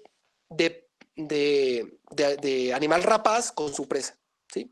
Por tanto, yo descreo de esa noción de víctima, porque lo que hace es mostrar la crudeza de la biología y no se nombra al sujeto y al otro, no se nombra el vínculo social, ni tampoco se nombra el acuerdo que implica pérdidas para crear bienes colectivos. Entonces, cuando decimos miedo, el miedo simplemente es, yo hablaría más del miedo, la angustia, y la angustia como una irrupción. la irrupción no de algo concreto, sino el acontecimiento de algo que nadie sabe. El caso del virus, por ejemplo, se sabe por el nombre, pero no se sabe el acontecimiento. El acontecimiento desencadena una serie de hechos que son respuestas o bien del cuerpo o bien de la ciudad. Y por supuesto, el miedo no debe ser hacia el virus, porque el virus implicaría un extraño que es propio. Es decir, el virus de la coronavirus no es el coronavirus, sino estamos hablando de lo que el sujeto crea y cree de lo que él no reconoce de lo extraño de sí mismo y lo pone afuera. Lo persigue, lo extermina o lo acoge y lo protege, como lo haría la filoxenía griega. Es decir, cuando decimos virus, el capitalismo y la ciencia lo que ha hecho es que el virus es un objeto, pero realmente el virus simplemente es un acontecimiento lo real, ¿sí? Que la misma ciencia no sabe qué hacer con él, ¿sí? Y nosotros nos encontramos precisamente con ese encuentro y construimos, tenemos angustia y miedo ante lo desconocido, pero las ciudades, las sociedades, hacen ese miedo un correlato que permita, uno, una respuesta a la ciudad, pero también una construcción hegemónica del poder sobre lo vulnerable, ¿sí? No es ahora, lo podemos ver, por ejemplo, con la aparición de la peste negra, el Aras Mors, más que la peste negra, del siglo XIV, donde lo que se hace es que la iglesia reafirma el poder de la iglesia y hay un desentendimiento de eso eso que aparece, que es algo demoníaco, ¿sí? Eso precisamente lleva a que en el siglo XIV-XV se anticipe el Renacimiento y luego la modernidad para derrumbar radicalmente la escolástica, digamos. Entonces, digamos, esto del miedo, la incomodidad de la ciudad, permiten pensar no al miedo de la ciudad ni a la incomodidad, sino lo que a estar debajo de eso, ¿sí? Por eso yo hablaba, ya para terminar, lo que se hablaba, por ejemplo, del arte. El arte es un sacar del oculto, es decir, sacar del oculto a partir de los señalamientos que hace la materia, ¿sí? El artista lo que hace es moldear la materia, ¿sí? Lo que hace el artista es darle forma al vacío, a lo que causa y permite representar eso que no se sabe qué es, pero que lo presenta como una huella. De tal suerte que las obras de los artistas no son objetos, sino son huellas de su propia vida. Son creaciones que le permiten moldear aquello que la angustia, que lo afecta, pero a su vez introduce objetos en el mundo para interrogar al mundo. Por eso decía Heidegger que el arte se da al mundo. El arte no está en los museos ni en las galerías, sino está en el mundo. Un objeto artístico en la realidad permite descolocar la realidad e introducir una pregunta en la realidad, lo que llamaría Kant la creación de uno, la introducción de la apertura de un horizonte de sentido. Entonces, digamos, esto de performance no es simplemente un performance, es arte en acción, en tanto que la acción, como los griegos, debería estar en relación a la lexis. Recordemos que los griegos, la polis, la colectividad, recordemos también que el hombre griego no es hombre en sí mismo, sino el hombre es hombre en tanto que tiene una colectividad al lado, la polis. Y por tanto, el hombre político, el son politicón, articulaba la lexis y la praxis, es decir, el discurso y la acción, ¿sí? Y por tanto, digamos, quien discernía en la polis, había una relación entre esa acción y esa práctica en relación al hombre, ¿sí? Y por tanto, digamos, infortunadamente, eso se fue, digamos, rompiendo con la disyuntiva, que es la disyuntiva precisamente del cristianismo, porque el cristianismo más que marcar una especie de dialéctica, lo que hace es una disyuntiva, es decir, el diablo y Dios, lo bueno y lo malo, el cuerpo y el alma, ¿sí? Los griegos no hacían eso, los griegos planteaban, no los griegos nomás, sino también el pensamiento antiguo, los indígenas también lo hacen, que es decir, el alma está en relación dialéctica con el cuerpo. La enfermedad no es opuesta a la salud, sino es otra fuerza que se opone a ella. ¿Y qué es la dialéctica entre la salud y la enfermedad? ¿Sí? Y por tanto, cuando hay un síntoma, es que la enfermedad desbordó la salud y implicaría convocar al abuelo sabedor para que hable qué pasa con esa salud. Entonces, digamos, en este estado de cosas, en la modernidad lo que se rompe es la dialéctica y permite hacer una suerte de disyuntivas que no permiten ver el fenómeno que muestra el arte y que muestra, por ejemplo, el psicoanálisis también, y que introduce una dimensión singular que permite ubicar en su justo lugar aquello que la modernidad no quiere saber, a saber, el dolor, lo insoportable y el pathos. Entonces, yo dejo ahí porque... me falta una cosa, yo quiero decirla. El cadáver. Quiero hablarlo en 5 minuticos. Yo pienso que estamos hablando de cuerpo, pero estamos hablando del cuerpo vivo, y el cuerpo sometido pues a las tensiones de la enfermedad, y digamos que lo hace vulnerable, ese cuerpo que se vuelve vulnerable. Sí. Pero estábamos también, y creo que nos ha ocupado y nos sigue ocupando el cadáver. Sí. El lugar del cadáver y la legislación y el lugar del cadáver dentro de la sociedad, pero también en la forma que se ha legislado sobre él, de quién son los cuerpos, la propiedad sobre los cuerpos y sobre los cuerpos, que si es un ente, algo que está al frente, pero quién es el que tiene la propiedad, si es la familia, está hablando, y tiene unas serias implicaciones, porque tiene que ver no solamente desde el punto de vista legal, sino desde el punto de vista moral. O sea, en el cadáver, no queríamos dejarlo de lado, hay esas tensiones en este momento están pasando ahí. Las imágenes que estamos viendo, que son dramáticas, obviamente, que las estamos viviendo día a día, nos ponen esa pregunta, ¿no? Quería mencionarlo también por algo muy propio, y es que un amigo mío murió hace poco en Nueva York, hace 8 días, a causa del virus, y digamos que la muerte lo asalta a uno, y uno se da cuenta de la inminencia de esa muerte, ¿sí? Pero en este caso hay una cosa que en Colombia nos hemos acostumbrado, y es que no hay duelo, que no podemos hacer el duelo. Y creo que la pandemia ahorita nos pone de ese lado, que no podemos hacer el duelo, que el cuerpo, no podemos acompañar el cuerpo, que el cadáver es una cosa que se vuelve infecciosa, que digamos que no hay una dignidad sobre ese cuerpo. Y que no podemos, yo creo que ahí la palabra honra fúnebre es importante. Un poco lo que a mí me preocupa, lo que todavía no logro resolver, es qué pasó con el cuerpo de mi amigo, de Jaime Luján. ¿Qué pasó con ese cuerpo? No he logrado saber cuáles fueron sus honras fúnebres, dónde está identificado, quién puede dar cuenta de ese cadáver.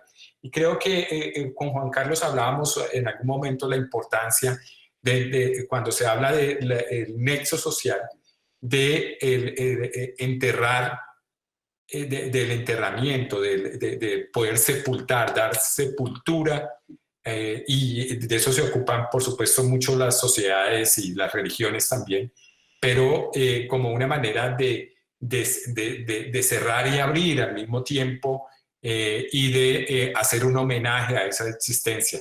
Entonces, pienso que con muchas de las cosas que habló Juan Carlos, y que seguramente... ¿Pero puedo hablar sobre el cadáver? Tienen que ver con esto. Estamos hablando de que una relación dialéctica, necesitamos hacer el esfuerzo de hacer unas dialécticas. ¿Por qué? Porque nosotros estamos habitando un mundo donde las relaciones son lineales de desarrollo y graduales. Es decir, uno cree que hay relaciones con la lógica matemática. Necesitamos hacer un esfuerzo. Yo creo que hagamos ese esfuerzo. Es decir, cuando hablamos, por ejemplo, de tierra, no estamos hablando de un pedazo no estamos hablando de una suerte de materia nomás. Cuando decimos tierra, en la perspectiva del tonos en griego, o cuando hablamos de la madre naturaleza, estamos hablando realmente de la madre naturaleza, porque estamos hablando que la tierra da la vida.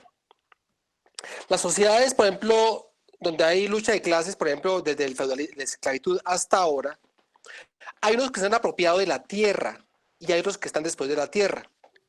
Pero la tierra no simplemente, repito, no es la materia, sino estamos hablando de una relación que tiene el hombre, la tierra, lo divino de los griegos y el cielo. Para los griegos, por ejemplo, y quisiera como que citamos a Antígona, no ampliarlo, digamos, para los griegos hay para el mundo, para la humanidad, digamos, hace 200.000 años, ¿sí? La humanidad, digamos, se caracteriza precisamente por el enterramiento de los muertos, ¿sí? Diferente a los animales, ¿sí? Para hablar del hombre implicaría no solo hablar de los cambios esqueléticos, las dimensiones, tampoco estamos hablando únicamente de las herramientas, sino estamos hablando de las tumbas. Y las tumbas, digamos, las tumbas son señalamientos de que hay un muerto. Y las tumbas lo que hacen es que inmortalizan al muerto. Es lo que llamaríamos el funus. El funus usualmente son como los agarraderas de los ataúdes que antes eran como de lazo, ¿sí? De eso. Y entonces la gente lo cargaba de allí y para enterrarlo, entonces cogían del funus y el féretro era introducido en la tierra, era inhumado. Entonces, funeral, implicaría es enterrar al muerto, entregarlo a la tierra, taparlo y crear una señal. ¿Sí? Esa señal es la tumba. Y la tumba se convierte en el primer arte, que es arte funerario. El arte funerario presenta un señalamiento de algo que está putrefacto pero no se ve y que mantiene, digamos, la imagen de lo que se vivió y se vio con él. Diferente a cadáver. Cadáver viene del latín cadere y cadere es caer. ¿Sí? Y el cadáver cae pero no es sepultado. Hay una diferencia entre el funeral y el cadáver.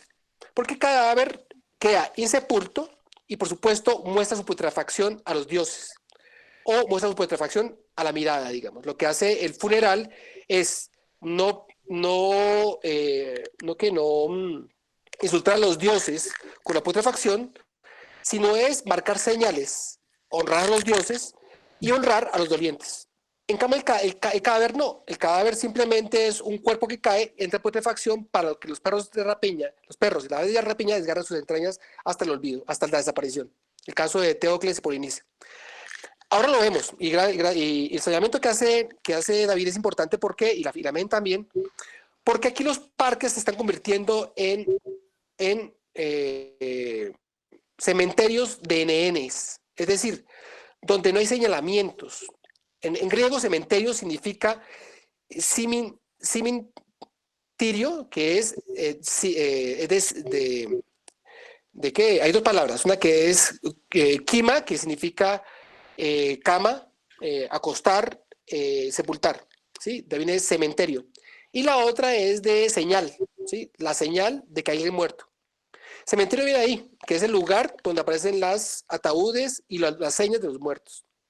En el caso, por ejemplo, en este momento, este fenómeno es particular. Yo quiero hablar un poquito rápidamente de los cementerios. Los cementerios fueron construidos por fuera de las ciudades, porque en el siglo XVIII y del siglo XVIII para atrás estaba prohibido enterrar a los muertos fuera de las iglesias, y los muertos eran honrados siempre por las iglesias.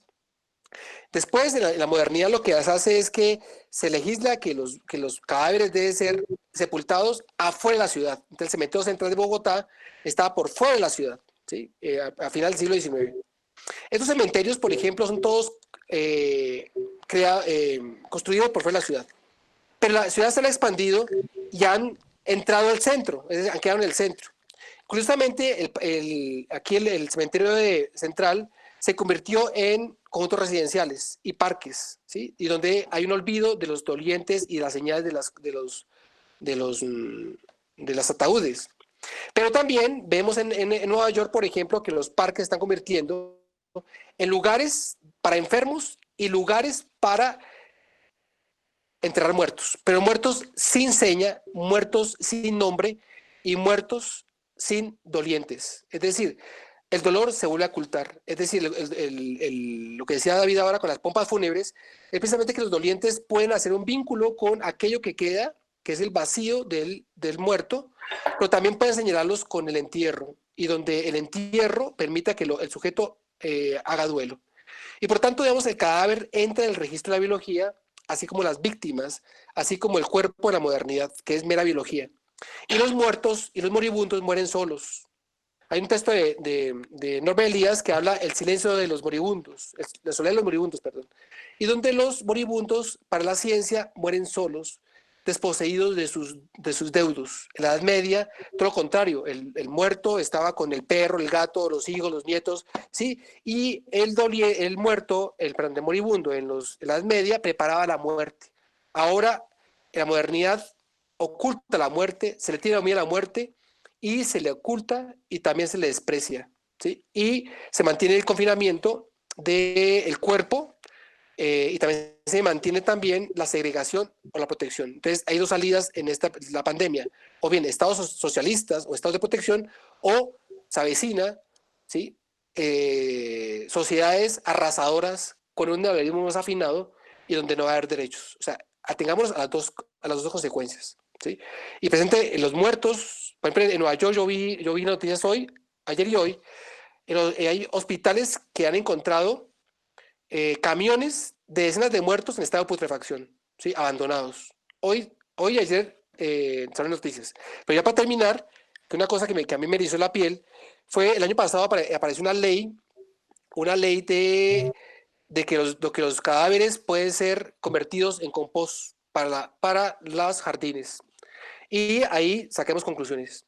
Porque en la historia de la humanidad se caracteriza precisamente por el entierro, no por el uso de los muertos, ¿sí? El entierro. Y el entierro es precisamente lo que Antígona peleó con Creonte para mantener la tumba de su hermano y mantenerlo en la historia. Las tumbas mantienen la historia y mantienen la inmortalidad de los muertos y mantiene la memoria viva de aquellos que caen en las guerras, caen en las epidemias, pero caen con nombre, ¿sí? Y aquí, en este momento, estamos diciendo que hay una especie de sensibilización al cadáver, al muerto y a los dolientes. Es decir, el dolor ya no está en la ciudad, el dolor está en cada uno de nosotros y no podemos hablar de ellos. Yo creo que ahí había una muy buena relación que queríamos hablar o establecer entre el cuerpo sano, el cuerpo enfermo y el cadáver, no como un despojo, y entendiendo las imágenes de esta que estamos viendo es de Ecuador y la anterior era de Nueva York, pero digamos que nos encontramos con un texto que nos pareció bien importante en su momento, y fue incluso que antes de la pandemia, que apareció en la revista El Malpensante, en la número, espero saber y les digo, el título del artículo es El dominio de los cuerpos, por Lina Céspedes. Me parece que es bien interesante, ella es una abogada y habla sobre esto del cadáver, sobre los funerales ecológicos, un poco de los que está hablando Juan Carlos, los rituales que acompañan a la muerte, la regulación y la propiedad de los cadáveres, qué es jurídicamente un cadáver, y Sí. pues la presunción de donación, o sea, el valor que empieza a adquirir y que no lo tiene en este momento a raíz de la pandemia, el cadáver que no estoy diciendo que es el deber ser, sino lo estoy anotando, ¿no? La propiedad de los cadáveres y el valor en cuanto que por donación de órganos hay un mercado para los cadáveres y digamos que hay un consentimiento expreso y que, digamos, de alguna manera legalmente podría dirimir un poco esa relación con el cadáver, ¿no? De la familia, el Estado, la legislación sobre él y el propio, digamos, la propiedad que yo pudiera tener sobre mi cuerpo. Pero ¿quién reclama esa propiedad cuando ya hay una separación entre el cuerpo vivo? Entonces, ¿es bien o es un bien o pasa a ser un bien? Precisamente, son unas preguntas importantes. sí, sí. Precisamente, sí, sí, dile. Precisamente ese artículo me pareció también escalofriante, porque, digamos, se intenta legislar en la posición del cuerpo. El cuerpo no es de nadie. Y precisamente ese es un problema. Un problema porque ahí la abogada habla del cuerpo como cadáver, ¿sí? Como desposeído de la historia, desposeído de su subjetividad. Y por fortuna la Corte Constitucional, ¿cuál corte es? Sí, sí, creo que sí. La Corte Constitucional se ha negado a plantearlo como un bien, porque el cuerpo pertenece, el cuerpo no es del individuo, el cuerpo está en relación al otro, ¿sí? Y por tanto, y por tanto, cuando decimos, por ejemplo, cadáver, ¿cómo? Sí, fue la Corte La Corte Constitucional. Constitucional. La Corte Constitucional se ha negado eso porque el cuerpo implica un doliente, implica un otro. Y por tanto yo no puedo hacer con el cuerpo lo que se me dé la gana, sino el cuerpo tiene relación con aquel que se queda con el duelo, aquel que hizo historia con él. Por eso es importante hablar de la etimología de cementerio. La etimología de cementerio es el lugar donde hay señales, el lugar donde hay tumbas.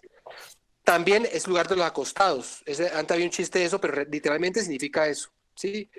Entonces, digamos, cuando decimos, por ejemplo, Quimao es dormir, perdón, acostarse, es la etimología de Quimao terio, ¿sí? Que es lugar del acostado o lugar de los muertos o de la cima, de la señal. Viene semántica. ¿Eh? La cimeteri, implicaría ese lugar de las señales donde hay muertos y por tanto tienen historia. Por eso les decía a ustedes que yo intenté escribir esta palabra.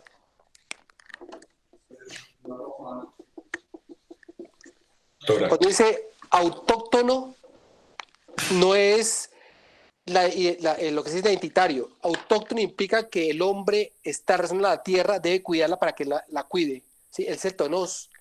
Y la tierra nos acoge y uno no puede estar sin el otro y sin la tierra. Es una relación social. Cuando decimos el vínculo social, la cultura, como el cuidado del vínculo social con los acuerdos y las pérdidas, implica la cultura. Y lo que hace la economía naranja es destrozar eso y convertir los cadáveres en objetos y bienes del mercado, la cultura y el arte como objetos artísticos, industriales, industrializados, y donde la cultura se desvanece y desaparece. El concepto de víctima también, porque víctima, por ejemplo, y es una discusión que he tenido con más de un compañero, víctima es un problema, porque víctima, o bien, si es una víctima ritual, es una víctima que es sagrada y se respeta, o víctima del plano de la biología, del rapaz y la presa.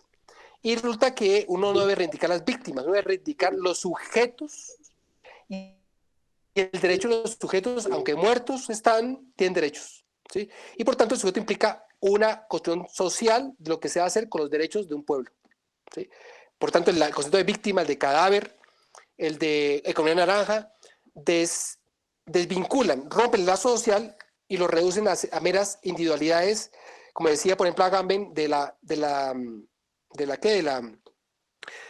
nueva vida, ¿sí? De la vida biológica, digamos, ¿sí? Y eso es un problema, porque el cuerpo no es mera biología, el cuerpo está marcado por las palabras de la madre y eso historiza el cuerpo del sujeto y nosotros encontramos con la historización de ese sujeto, aunque muertos estemos. Desde su punto de vista, ¿qué opinan del cuerpo enfermo en tiempos de crisis, de cuerpos jóvenes y viejos que se deben velar, pero por la crisis no se puede dar? Bueno, es una pregunta importantísima. Mira que, digamos, yo quiero transmitir una cosa. Espero no demorarme mucho. Lo que pasa es que las respuestas no están tan sueltas. Mira, el humano es, digamos, es de las especies la más vulnerable. Y por ser vulnerable, hizo uso de instrumentos de trabajo y creó la cultura. Y por tanto, el hombre no es natural, ¿sí? Porque transforma la naturaleza. El niño cuando nace no tiene sistema piramidal y por tanto está desposeído de movimiento voluntario. De año y medio. Los otros animales. ¿Cómo? Que no pasa en los otros animales, por eso tú haces la referencia sí, a la vulnerabilidad. Sí, yo pues hablo de la taxonomía del homo, ¿sí? Bueno. Sí. En consecuencia, digamos, estamos hablando de animales superiores, ¿no? El asunto es que, digamos, ese carácter de vulnerabilidad radical implica la respuesta del otro, o sea, la madre. Y la madre tiene dos salidas. Una, depende de la interpretación de ella frente a la vulnerabilidad del niño. Con un niño que no se puede mover, hay dos vías. O protegerlo o hacer uso de su vulnerabilidad. ¿Sí?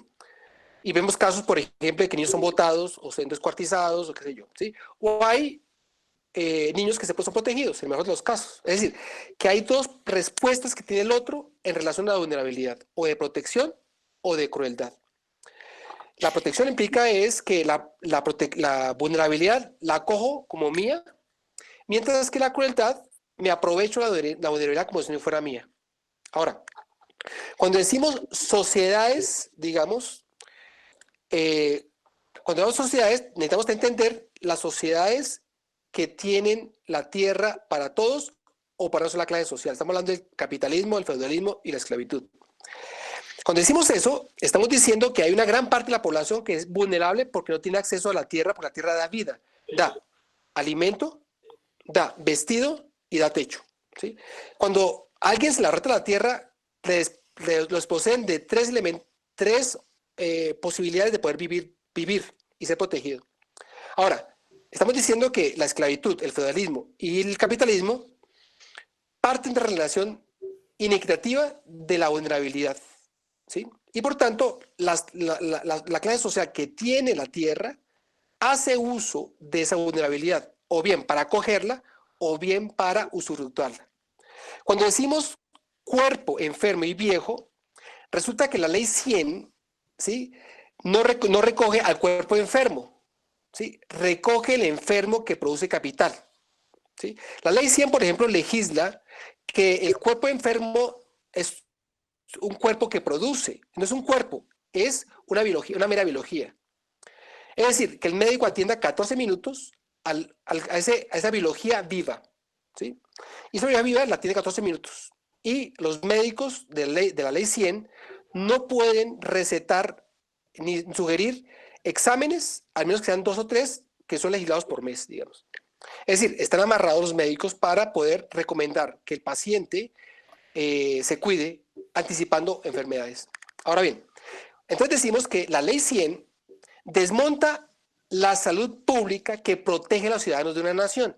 Recordemos que los ciudadanos tienen relación con el Estado-Nación. El Estado-Nación se desmontó, es un Estado administrador.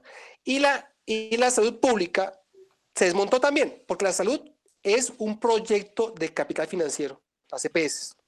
Por tanto, digamos, cuando decimos cuerpo enfermo del viejo, enfermo y el joven, estamos hablando que son enfermos que son protegidos o son usufructuados. En este momento de la pandemia vemos claramente de que los que no tienen tierra, ¿sí?, no son recogidos por el sistema de salud, porque el sistema de salud no existe. Y por tanto estamos hablando que depende de la sociedad, hace uso de la vulnerabilidad o la protege, ¿sí? Si hablamos de sociedades que son de protección, por ejemplo, sociedades que aún conservan la salud pública, ¿sí?, tuvo una respuesta necesaria. En Colombia no es posible, porque la economía entra en balanza con el derecho a la ciudadanía. Y por tanto, se prefiere la recomendación de los bancos, como Trump, como Duque, como Lenín Moreno, entre otros, ¿sí?, y que no acogen la vulnerabilidad, así sea, del viejo, el enfermo. Entonces vemos qué crisis. La crisis muestra lo que falla. Y cuando falla la posibilidad de atender la vulnerabilidad, ¿sí?, muestra una sociedad cruel, ¿sí?, porque no atiende la vulnerabilidad, sino se aprovecha de ella. El endeudamiento de los pequeños propietarios, endeudamiento de las pequeñas empresas, o si no, la gran mayoría de indigentes, los desposeídos de la sociedad. En consecuencia, cuando habla de velación, también se le quita el derecho a condolerse de sus muertos. Es decir, que ya en este momento, el enterrar a un muerto es un privilegio de los que tienen tierra o pequeña propiedad, ¿sí? Y la gran parte de la población que ha muerto son sectores populares, viejos, porque los viejos no tienen seguridad social en sociedades neoliberales, ¿sí? Entonces, la opinión es que eso hay que desmontarlo, ¿sí?, y oponerse radicalmente al neoliberalismo, ¿sí? Yo siempre he considerado en mis planteamientos el socialismo, ¿sí? El socialismo implicaría la protección global de la ciudadanía y aprender de la historia, ¿sí? Los aciertos que tiene el socialismo y las sociedades de protección después de la crisis del 29, que son las sociedades keynesianas, que es desde el 47 hasta el 73. Yo creo que lo que hemos hecho hoy de preguntarnos por el cuerpo, pero que no es otra cosa que lo que están haciendo ustedes en este momento, y es sobre el miedo, la vulnerabilidad del cuerpo, el intruso que entra a nuestra casa, ¿cierto?